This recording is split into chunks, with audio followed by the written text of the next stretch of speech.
Okay, so let me lay this out for you. We have an autobiography pick for Robbie Williams, who hasn't been popular in the US or Canada for almost 20 years, and he is played as a giant chimpanzee. It is filled with every success story cliche you can think of, and is a little over 2 hours. It is also one of the best movies I've seen in recent memory.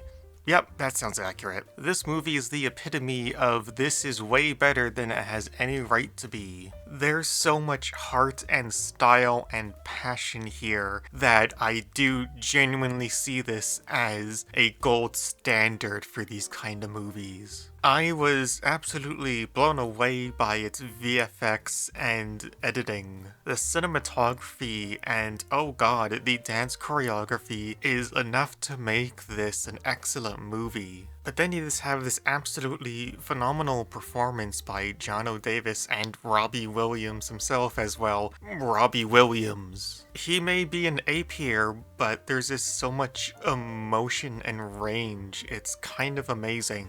After a while, you just stop noticing that he's even a chimpanzee, but I can't imagine the movie any differently. The way the story is told is just so heartbreaking and raw, but also uplifting. It's about overcoming addiction and ego, and we've seen this story 1,000 times. But here it's just so incredibly engaging.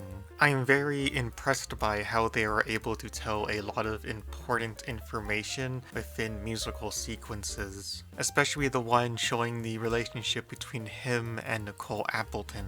The chimp's not just there as a stylistic choice to get people's attention, even though it certainly helps, but it's also there to symbolize how he needs to evolve as a person, with Robbie Williams himself saying that he's always felt like a performing monkey, especially in his early career. It sounds silly, but it works very well here. And in its own strange way, by depersonalizing himself from his story, it's easier for a wider audience to empathize with what's going on. It just really goes to show you how important presentation is when it comes to making a movie like this.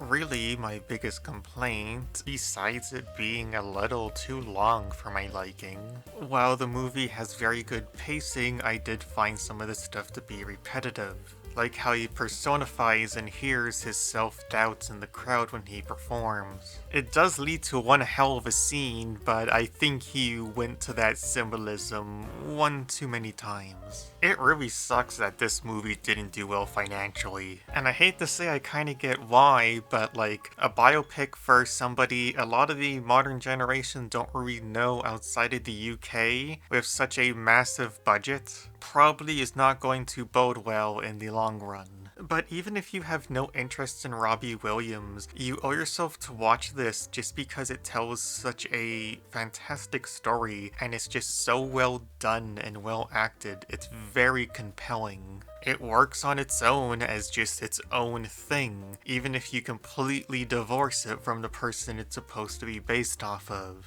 Of course, me saying this isn't me trying to downplay Robbie Williams' very real-life experiences. There's a real sense of sincerity and vulnerability on display here. I just find this way of presenting it very effective. Really, I just wanted to get my thoughts out there because it's not so often that you get something like this, and I truly think more people should see it. This is genuinely one of the best movies I've seen in a while, and there have been a lot of fantastic movies recently. I am giving Better Man a 4.5 out of 5. The musical numbers are worth it alone. Thank you for watching, and if you enjoyed this video, like and subscribe or leave a little comment. Either way, I'm just happy you stopped by. And I hope you have a great day. Bye.